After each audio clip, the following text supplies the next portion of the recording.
A warning before we start, this episode deals with the distressing issue of child sex abuse. A survivor of child sexual abuse says he's in disbelief at the leniency shown towards offenders. I'm journalist Angela Walker, and in this podcast I talk to inspirational people and discuss underreported issues. My guest today was just 6 years old when a family member started abusing him, and he's dedicated his life to helping children and families. His name is John Cardamone. John, thank you so much for talking to us today. I do want to ask you about those high-profile cases that have been in the news recently. But first, I know you want to share your own story with us, which I do think is an incredibly brave thing to do. Why is that so important to you to share your story about what's happened to you? Thank you, and thank you for having me on. It's an absolute pleasure. Yes, I just thank you for the work that you do to give people like me a voice. So, yeah, really appreciate you taking the time. So, just wanted to say that first. But just a bit of background, born and bred in Australia, if you couldn't tell by my accent. When I was 6 years old, I started to get sexually abused by a family member. That happened for 2 years. And throughout that 2 years, I do still have memories of trying to disclose what was happening to me, but I just couldn't find the words. I would suffocate with fear, and I would be, really scared, as my perpetrator would use threats of violence against me and family members if I did share. So as a 6-7-year-old, that's obviously pretty scary and horrific. But what's really important, I guess, for your listeners to understand is I come from a pretty stereotypical, I should say, upbringing, where I was really well connected, great circle of friends, had a really great sense of belonging with my family. So, abuse, it certainly doesn't discriminate. So I think people need to be aware that it can happen to any one of us, any child, no matter, the demographics. But what I'm really passionate about and I want to get across is when I did disclose to my mum, she believed me right away. And I really do believe that right then and there, that started my healing process. I keep hearing that there's lots of children that are not believed by their own family. And I find that, I just get angry. And I think people need to know the way that people respond to a disclosure can either start the healing process right away or it could prolong it. And I know for me, when I was believed, I was able to get early intervention, and that's helped me be the person that I am today. So hopefully that little message gets across to your listeners, that it's really important that we understand how to respond to a disclosure. That's such an important point, John. And, as a mother myself, it's something that it's just horrific to think that could happen to our children. And how can we be open to our kids if they come to us with this terrible revelation? What can we do to make our children feel welcome, that they can open up to us? And when they do, if they do, what action should we take? Yeah, it's a really great question. And I think it even starts before waiting for our children to come to us. The best way I can explain it is I work in a school. So our school system would be very much alike, I'm assuming. So as an educator, our job is to set the preconditions for students to best learn in the class before they even step in the class. So the way we do that is ensuring that the class structure is suitable, there's space, there's not too many things up because it'd be overstimulating. So we need to do the same things for our children. We need to set the preconditions to allow our children to speak to us, to if they have anything they want to share, that they can. And the way we do that is that we need to teach them. We're really good in our schools that we teach reading, writing and maths a lot of the time. But when do we have these conversations with our children about what does safe and unsafe mean. I mean, we just expect our 6 and 7-year-olds to know what it means. That they wouldn't. Um, what would they do if they felt unsafe? What are 3 steps that you can take? And for me, with my own kids, I consistently tell them and repeat it and reinforce it what they need to do. What would you do if someone touched your private part? So it's really getting down to the nitty gritty. Language is so important that we're not beating around the bush. So, and again, it really comes down to setting the preconditions. So, speaking to your children all of the time. If there is an issue, if there is a challenge, you can come and speak to mummy and daddy at any time. And I think I just want to make one point, and what helps with this. If our children are having tantrums or meltdowns, or they've been naughty, instead of sending them out to timeout in their room, that's sending a clear message that we can't handle them and we don't want to be helping them because we're too stressed. They need time in. That's exactly when they need connection and a feeling of sense of belonging, so it makes them feel safe. If we can do that consistently when they're feeling, when they're having a tantrum, whatever it might be, if we can respond in a time in and build connection, that's going to really set the preconditions for them or the conditions for them to disclose. And are there warning signs that we can look out for? Because children often misbehave anyway. And how might we know that there's something that's really seriously wrong above and beyond normal kind of childhood behaviour? Yeah, and it's really important. That's a really great question. Every behaviour is a form of communication. So we need to stop thinking from a punitive point of view that children are just acting out to be naughty. And sometimes the children act out and they're pushing the boundary, but there's a reason for that.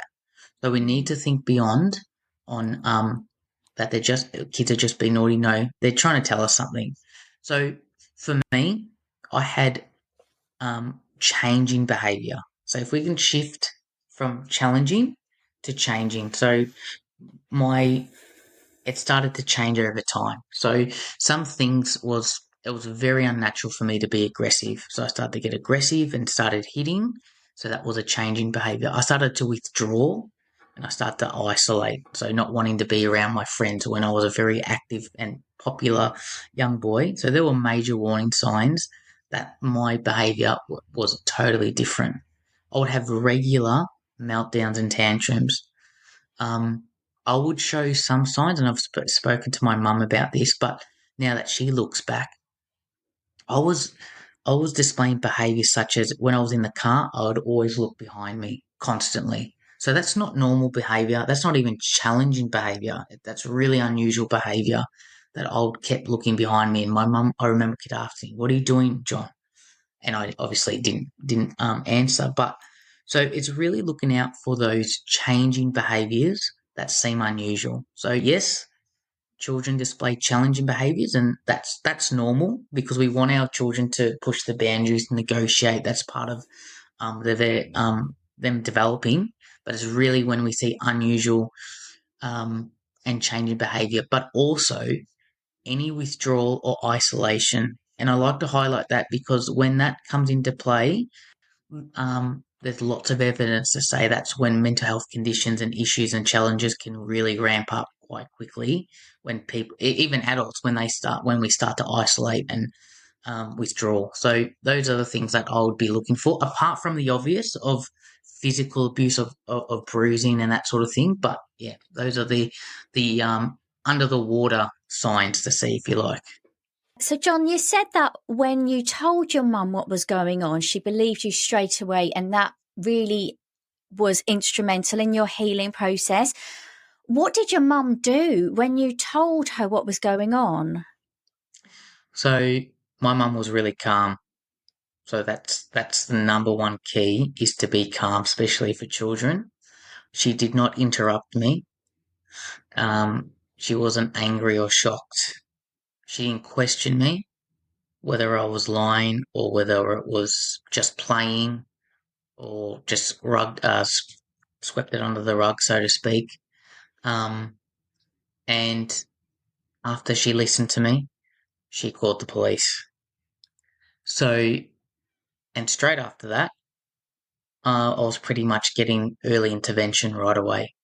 So into GPs, psychologists, psychiatrists, play therapy.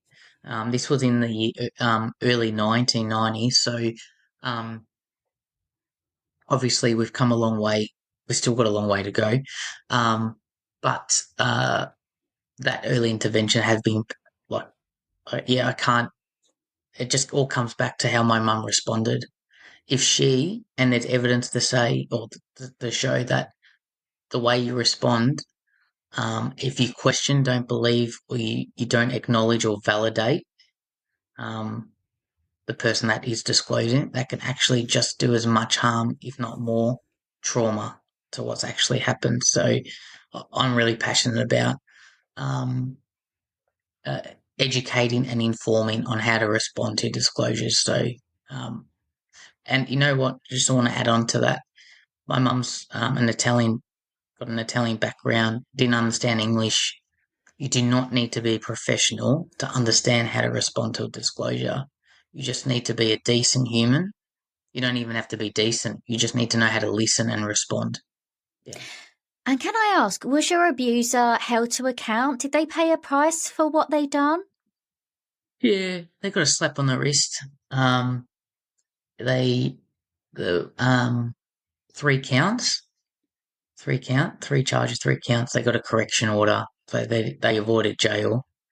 Um, and they had to do some course, and you could only imagine back in the early 1990s. I'm not sure how beneficial that would have been. I'm sure these days they're a lot better, but yeah, pretty much a slap on the wrist. But um, I think it's really important. I want to be a positive role model that I'm not angry about it because, especially for young males who are very angry and display lots of anger, um, I think it's my responsibility to be able to be a positive role model that although yes, I went through angry times, but I want to channel that in doing some really good things like, speaking to you and being a voice for others. So, um, yeah, that's what happened to him. So, yeah, when it comes to the way that as a society we deal with child sex offenders, obviously it has a huge impact on victims. And I wanted to raise this really recent issue here in the UK, which is that Justin Welby, he's the Archbishop of Canterbury, so he's the head of the Church of England.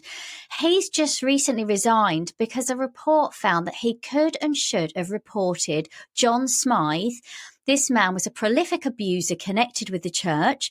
He was a barrister. He was an evangelical Christian, a man of authority, and he ran Christian summer camps in the 70s and 80s, and he committed physical and sexual abuse against more than 100 boys and men. He actually had a purpose-built shed that he made which was soundproofed, where he would take these young boys and physically and sexually abuse them. Now, the Make-In review found that there was an active cover-up by people in the church, and Smythe died before he could be held to account.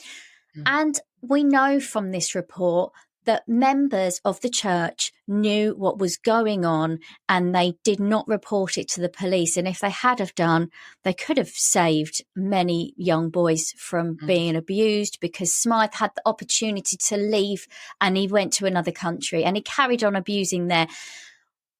As a survivor, what are your thoughts when you hear that story?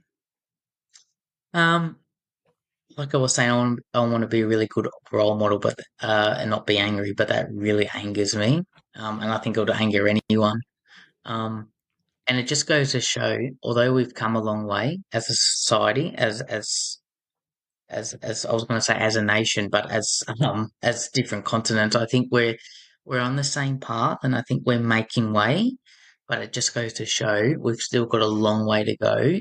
If as a society, and when I say society, I encompass all of our nations. Um, if we're going to accept that, it's an absolute disgrace. If I I'm being polite and I'm not going to swear on your podcast, but it's an absolute disgrace that we're still at a stage where we're not holding people to account. And if we do, it's an absolute slap on the wrist because uh, if this was happening to an older man or an older woman, usually it's considered rape. And then usually there's more serious consequences. Some of the time, not all the time, but when it comes to child sexual abuse, and when we say that, it's actually rape, and so I'm not Yeah. shy on that because that's exactly what it is. So I feel like when we say child abuse, it's a bit of a cover up. It's actually, and I know abuse can look differently. So, and I know rape. Mm. Um, I'm not going to go into the details, but I Well, know I there's think absolutely language is so important. Language is is. so important. We recently had a situation in the UK where there were people, where there were some riots, and it was race riots. It was racist riots, and I was like, let's call it what it is. These are racist riots, and I think it's the same. Yeah, child sex abuse. It's the rape of children, and yeah, let's be clear about that. Yeah. We had another thing recently where a former BBC presenter was given a 6-month suspended sentence, Hugh Edwards. He was very, very senior, and he admitted accessing indecent images of children as young as 7. What message are we sending out, do you think, to victims and perpetrators if we're just giving a suspended sentence and not a custodial sentence for images like that? And that was children being raped. It's like I said, I think as a community we need to send a strong message, like especially in that in I like to say developed countries like or countries in the UK and in Australia. We set the standard, and along with the USA and other countries in Europe, so we have to set the standard and hold these people to account and not give suspended sentences. It should be a rule. If there's any kind of child abuse, whether it's physical, sexual, neglect, you are going to be held to the full account of the law. And maybe the law needs to change because it's not it's if you did a vote with the community, what sentence should these people have? It wouldn't be a suspended sentence. It'd be a jail term. We would consider this if a male raped a woman or vice versa. Usually I'm not right into the thick of the court system, but usually you're looking at years. So why is this Well, different for our children? well, we still have issues with the number of rape cases Yes. actually that even make it to trial. I mean, Yeah. that's a Well, that's a whole other podcast. yeah, But yeah, absolutely. the system needs a shake up when it comes to sexual violence, that's for sure. Yeah. So how are you now? You're a dad yourself. To what extent have you managed to heal? Because you seem like such a rounded person, John, and and you've really channeled all of this hurt and pain that happened to you into doing good. How are you? So throughout my life, I've had anxiety, but nothing that I haven't been able to manage seeing professionals. But I haven't been triggered too much. I've been indirectly triggered at different points of time, but overall, not too bad considering what happened over a 2-year period. Um, but 2 years ago, I was triggered like big time. Um, and what that entailed was that my son was becoming the same age as when I was abused, and that really triggered. So I had to work through that, which I did. Um, but I think for me, the three biggest things and my three biggest pillars that I want to share with your audience, if they are going through something similar or they're not sure how to go about it, is one that's out of their control. But I was really lucky that my mum believed me and responded in the way that's absolutely number one. But my two biggest ones is connection and having a sense of belonging. If you look at Maslow's hierarchy of needs, it's actually quite simple what we all need. It's just water, food, shelter, love, and a sense of belonging. And although it is simple, I understand it is quite complex and not everyone gets that. But as an adult, and throughout my life, I've been involved in sporting groups, community groups, and there's lots of evidence what that does to the brain. So I'm not a scientist, but I'm absolutely trauma aware and what trauma does to the child's brain and how you can recover from that. And you can actually rewire your brain through connection and um, having a sense of belonging. So that would be my two recommendations, that people can have some sort of control. And I know on your website that you've got some really fantastic family resources. And I want to ask you first about this family contract. What's that all about, John?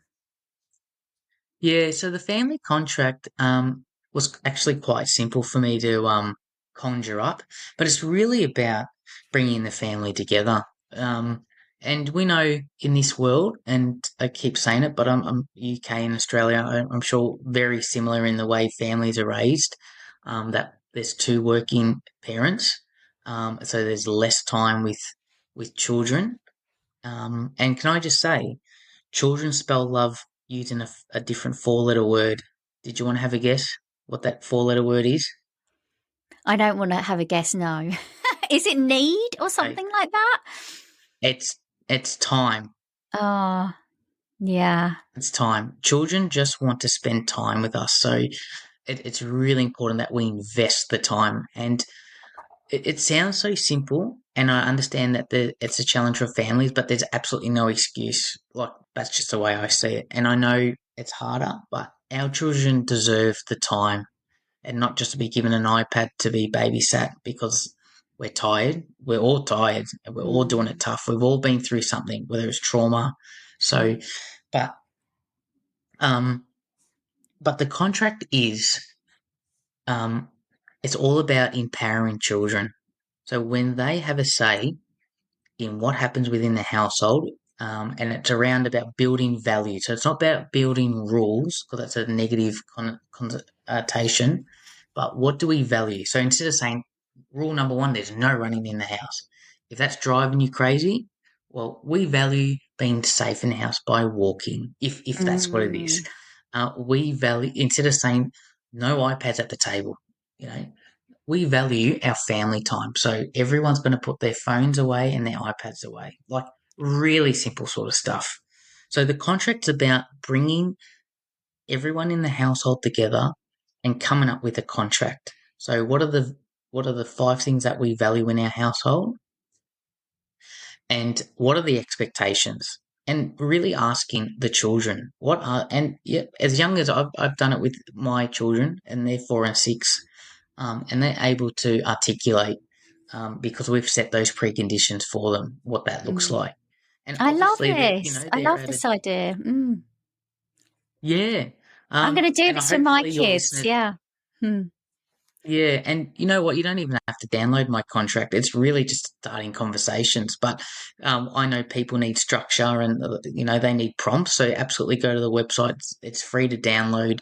And it's really starting conversations. But the key thing is, yes, as parents, we're in control. Yes, we're the boss, we're the manager, all of that. But times have changed. They're not in the 50s, 60s, and 70s where um, you do what I say, because now it's more Mm. you do what I do and you're role modeling and you're giving children the empowerment to make decisions. And that's you're setting the conditions for them and giving them permission to talk and that you're making them feel valued because you're getting input what I was going to say the rules, what we value and what the expectations are. And on top of that, because as parents we like to measure things and give rewards, um, ask the children what if these values and expectations are followed, what would be a fair and reasonable reward? And if it's just want to go out for ice cream, well, great. And then I ask the question, what's a fair and reasonable consequence? So not Mhm. punishment, but and you could even change consequence. So it's being really transparent and it's being really predictable because children these days, they're a little bit more anxious and that's another podcast. But what kills anxiety is being predictable, having structure and routines. And I could keep going, but I'm mindful I'm not talking too much. Oh, the family contract is a brilliant idea. Tell me another thing. You've got these body safety cards. Now what's that all about, John?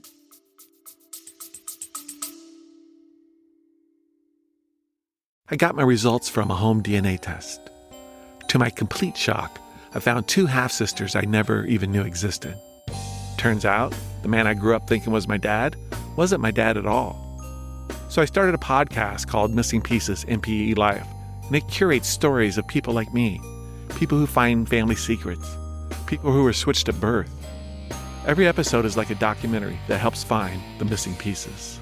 Missing Pieces in PE Life, wherever you listen to podcasts.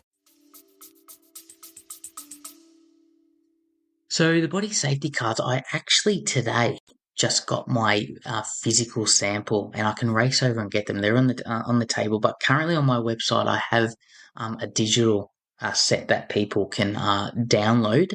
But they're really encouraging cards to encourage families that they talk to our children on how they can be body safe.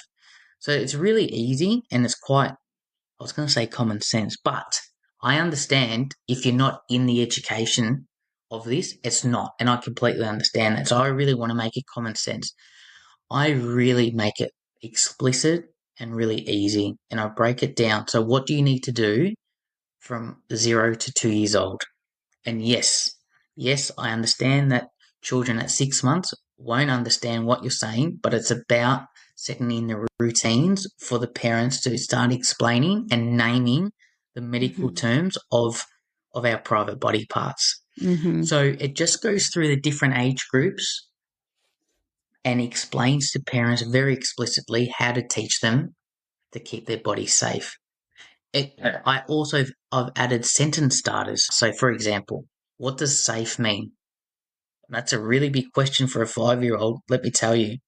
So it really starts a conversation around showing and telling, demonstrating, role modeling. What does safe mean? What does unsafe mean? What are 3 things that you can do if you start to feel unsafe? And you'll hear my daughter, and she's already got an attitude. She'll say, "You need to stop." Okay, that's good. What happens if they don't stop? I need to go away to a safe place. Okay, what about if they follow you? I need to tell a safe adult. Okay, after you tell a safe adult, what do? I need to tell mummy and daddy. There's another question. What about if they say, I'm going to hurt mummy and daddy, or I'm going to hurt you? What would you do? I'm going to tell mummy and daddy. But what about if you're feeling so it goes on and on. So there's lots of sentence starters. So these cards sound brilliant, John. Can you talk us through a couple of them there? Sure. So for example, this is you can see 0 to 2, and at the back, and these are like flashcards. So in foundation years, they might have letters and I'm not sure if you use them in the UK. I'm sure you do. Yeah, but that's why I designed them as like a flashcard. So if you turn them over, it just gives you really simple of what you need to do 0 to 2. And it just says use correct terms for private body parts. Ensure this is repeated and reinforced. And then ensure that you point to the body part that you are referring to. Continue to use correct terms, especially during bath or shower time. So not overcomplicated. That's all you need to do. And this is all evidence-based research from my lived experience, but also evidence that's out there. So that's just an example. Then we have 2 to 3. We've got 3 to 6, and then we have 6 to 11. And so when we get a little bit older, there's a few more dot points, but things like reinforce the 3 steps to be safe. Role model how to be safe in front of your child. So really, not just saying it, but really role modeling what that looks like. Reinforce that private body parts are private, and this includes their mouth. So a lot of people think that because you can see their mouth, it's not private. Absolutely, that's really important. Just one more thing. We also, in this age, that we teach about early danger signs. So just quickly, early danger signs. So these are warning signs that the body is trying to give us clues that we're not we're not feeling 100%. So there's just a few examples like I need to go to the toilet, my body's starting to shake. And what I love about this is then you can, because everyone's body acts differently, so you can do it with your child and what it means for them. So they're prepared, it's predictable, and they feel more safe. And then another activity, which is pretty common, I mean, you could do it without the card, but it's coming up with 5 trusted adults that they know that they can talk to anytime. So it's not about listing them, but it's talking to the trusted adult to ensure that they've been listed and that they need to be believed, the child, unconditionally if they do talk. And one more, it's just, I've called it John's steps to keep your body safe. So just go through 3 simple steps. Yeah. Love that. They're on the website, ready to be used. And I'm more than happy. I'm only an email away. And let me tell you, I'm committed and passionate about this. So I'm happy to be contacted at any time and try and help anyone that needs support in this area. Oh, thanks, John. And your passion for looking after children and helping families, it just really shines through. We've got there's a great song that my friend directed me to, and it's by the NSPCC, and it's called Pantosaurus. You can find it on YouTube if anyone's listening. And it's about what's in your pants belongs only to you. And it's got a really fun tune, and there's a little cartoon of a kind of dinosaur, Pantosaurus. And, my 3-year-old sings that, and it's really good because it's just creating that awareness about this part of my body is private and no one's allowed to touch it. And if they do, then I can tell an adult and I'm not going to get into trouble for it. And that's really the message that you're giving with your initiatives as well, isn't it? So... Absolutely. And I'd just like to quickly share also another resource that I have is it's called Be Calmer. So it's a disclosure framework to help people to know how to respond if there is a disclosure, because you can never be if you're unprepared, it could be really difficult. So I highly recommend anyone. It's, again, I've got a cheat sheet. It's you can download for free. And it's just a 1-pager, nothing too difficult, because I know in this world we're always in a rush, but I highly recommend people to download that. If you want any more information, I've got other resources that goes a bit more explicitly, but at the end of the day, that 1-pager will absolutely be a great start. And remind us of your website, John, and I'll put it in the show notes for this podcast as well, but what's your website where these resources are? It's John Cardamone, so JohnCardamone.com.au. John, thank you so much for joining us and for sharing your story. I'm so sorry about what happened to you, but I love the way that you've managed to channel everything that happened to you and into such positivity. So thank you so much for joining us today. Thank you for giving me the time and space to be able to talk about this really important subject and topic. If you've been affected by any of the issues raised in this episode of Angela Walker in Conversation, you can contact the NSPCC online, or you can phone them if you're in the UK on 0808 800 5000. Thank you for listening. Please share this podcast so other people can hear this important information. And you can find more of my work on my website, angelawalkerreports.com. Until next time, take care.